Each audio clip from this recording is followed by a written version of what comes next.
This is NDTV.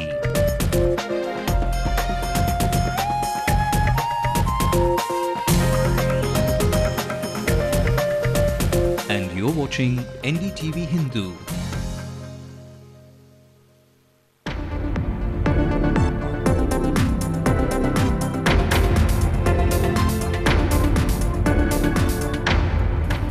A day to remember for Chennai girl S. Divyadarshini as she outperforms thousands of UPSC aspirants to take the first slot.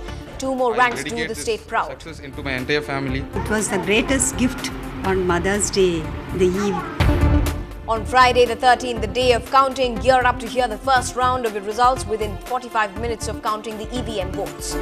With all of the security preparations in place, every round of counting will be under the electronic eye of surveillance cameras. We are going to videograph each of the results. Video camera will be put on each table, counting table. This Friday will also be a dry day across the city and the state. TASMAC shops to down their shutters. And the overflowing slum dweller population of T Nagar makes residents irate. We take you to this massive encroachment zone, big on size and menace. Hello and welcome to Late Night News with me, Evelyn Matthew. Plenty coming to you in the next 30 minutes. But before that, let's take a look at what's making news in the world and the nation. It's a huge setback, say activists, after the Supreme Court says no to reopening the Bhopal gas case for enhancing punishment for the 8 convicted. Rahul Gandhi dodges the UP police and rides pillion on a bike into Mayawati's turf in support of farmers. Amar Singh follows suit.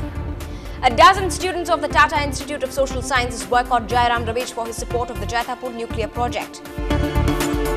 Within days of the death of Osama, India gives Pakistan a list of most wanted terrorists and criminals hiding on its soil. Michael Schumacher may quit again next season. He's apparently not having fun on his return on Formula 1.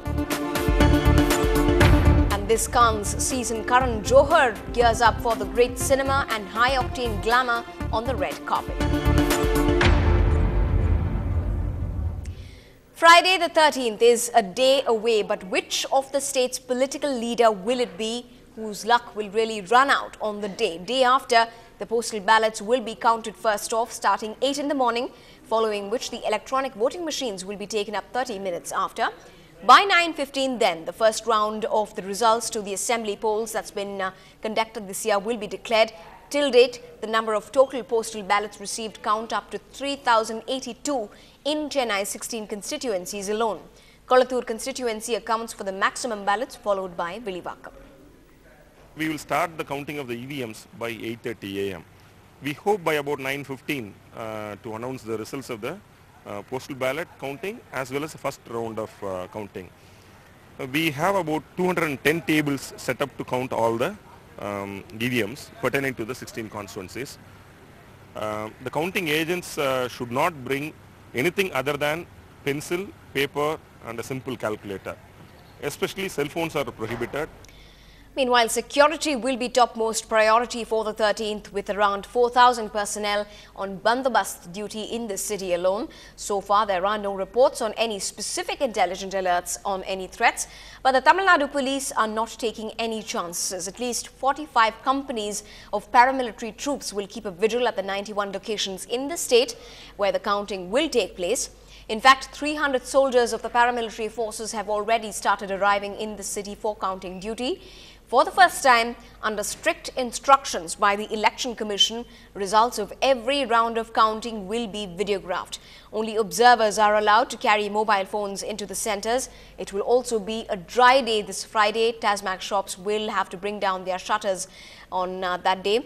As far as cases related to election goes, there have been around 5,935 charge sheets filed already, of which in 1,378 cases, the accused have been convicted.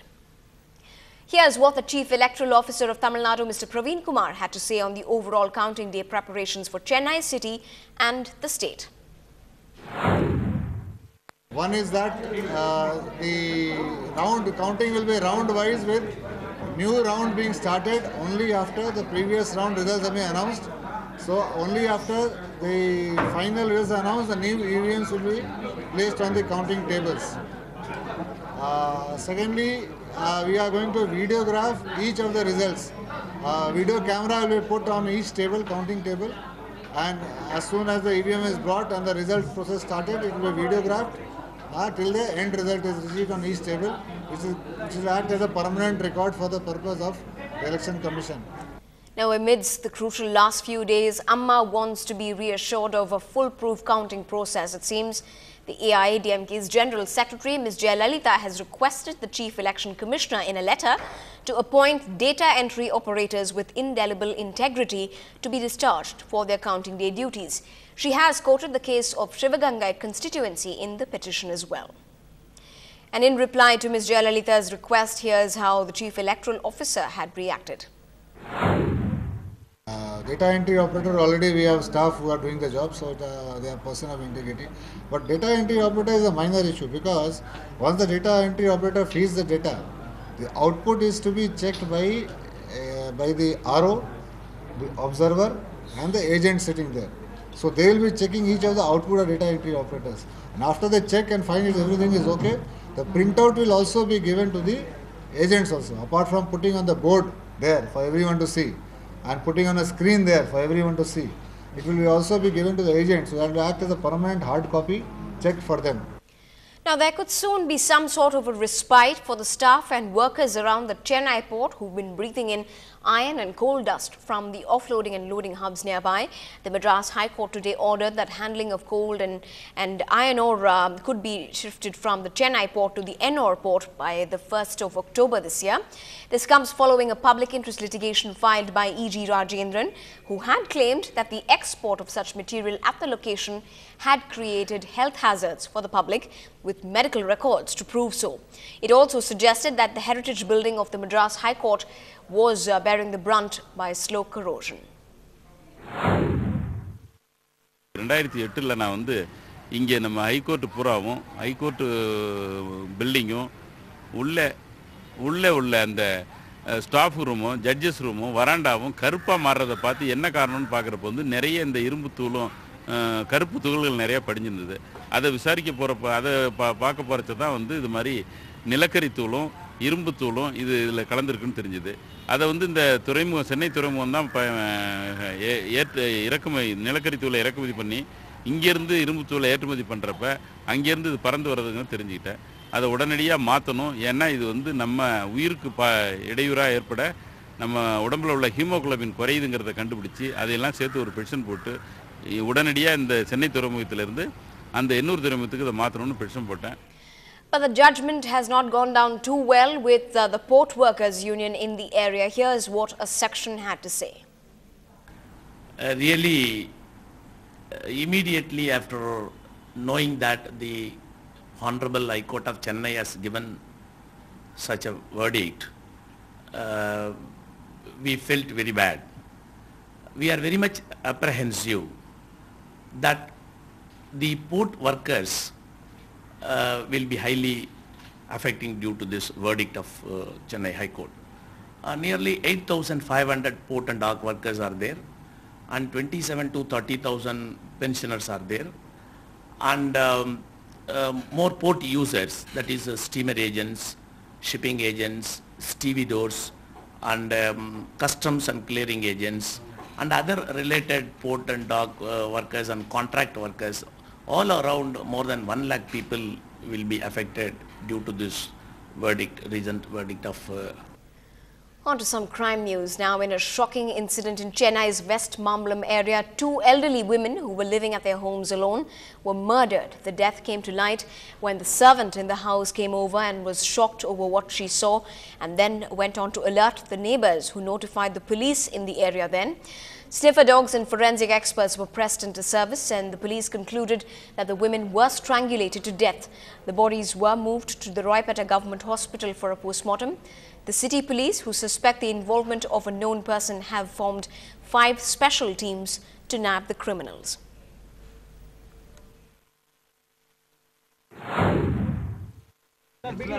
ரெண்டு sisters வந்து ஒன்றா ஒரு வீட்டில் இருக்காங்க. அவங்க வந்து ஒருத்தங்களுக்கு சுமார் 60 வயசு, இன்னொருத்தவங்களுக்கு 65 வயசு, அக்கா தங்கச்சி. அவங்க 2 பேரும் ஒன்றா இருக்காங்க, வேறு யாரும் ரிலேட்டிவ்ஸ் இல்லை. இன்றைக்கி வந்து வீட்டில் வேலைக்காரி வந்து வேலை பார்க்கறதுக்கு வந்திருக்காங்க. வந்தவங்க கதவு லேசாக தாப்பா போட்ட மாதிரி இருக்குது. அப்புறம் திறந்து உள்ளே பார்க்குறாங்க, ஒரு அம்மா தரையில் படுத்திருக்காங்க. ஏதோ உடம்பு சரியில்லையாக்குன்னு சொல்லிட்டு இமீடியட்டாக பக்கத்தில் அக்கம் பக்கத்தில் சொல்லி கூப்பிட்டு பார்த்தப்போ உள்ளே 2 பேர் இறந்து கிடக்குறாங்க. காயங்கள் எதுவும் குறிப்பிடத்தக்க இல்லை. கழுத்து நெரிக்கப்பட்டிருக்கலான்னு சந்தேகப்படுறோம். இப்போதைக்கு 5 டீம் ஃபார்ம் பண்ணியிருக்கோம். எல்லா ஆங்கிள்லையும் பார்க்குறோம். ப்ரொஃபஷனல் ஆங்கிள் எல்லா ஆங்கிள்லையுமே எல்லா விஷயங்களும் நாங்கள் விசாரித்து.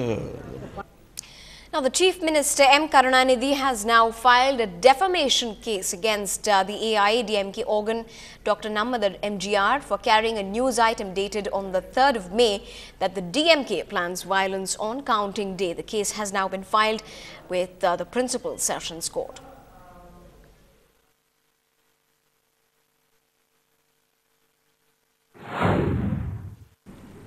As far as the said defamation case is concerned, there is a news item in the Nammadar MGR Tamil Daily in which